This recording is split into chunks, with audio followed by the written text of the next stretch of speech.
the story of Joseph, the dreamer.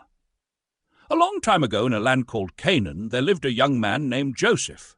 He was his father Jacob's favorite son, and Jacob loved him so much that he gave Joseph a beautiful coat of many colors. This made Joseph's brothers very jealous.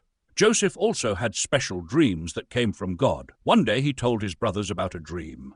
"I dreamed that we were binding sheaves of grain in the field, and my sheaf rose and stood upright, while your sheaves gathered around and bowed down to mine." This made his brothers even angrier. "Do you think you will reign over us?" they asked, filled with rage. Later, Joseph had another dream and shared it with his family. "I dreamed that the sun, the moon, and 11 stars were bowing down to me."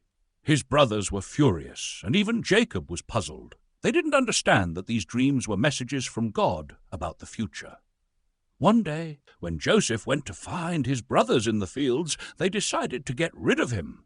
They first threw him into an empty pit and then sold him to merchants traveling to Egypt. Joseph was taken far from his home as a slave. Even in his troubles, Joseph trusted God. In Egypt, he worked in the house of an important man named Potiphar. God blessed everything Joseph did, and Potiphar trusted him completely. But Joseph was falsely accused of something he didn't do and ended up in prison. Even in jail, Joseph stayed faithful to God. While there, he interpreted the dreams of 2 prisoners, predicting what would happen to them.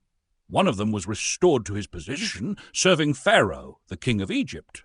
Later, when Pharaoh had strange dreams, this servant remembered Joseph.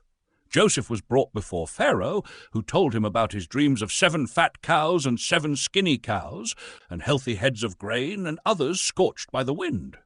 Joseph explained that God was warning about 7 years of abundance, followed by 7 years of famine. Impressed, Pharaoh made Joseph the governor of Egypt, in charge of storing food during the years of plenty to save the people during the famine. When the famine came, even Joseph's brothers traveled to Egypt for food. Without realizing it, they bowed before Joseph, just as he had dreamed. Joseph revealed his identity to them, but instead of punishing them, he forgave them. He said, "Don't be afraid. What you intended for harm, God used for good to save many lives." Joseph brought his family to Egypt, where they lived in peace and prosperity. This story teaches us that God has a plan for our lives, even during the hardest times. If we trust in Him, He can turn our struggles into blessings. Did you like this video? Then don't forget to like and subscribe to the channel. It helps me bring more amazing content like this. Thank you for your support, and see you next time.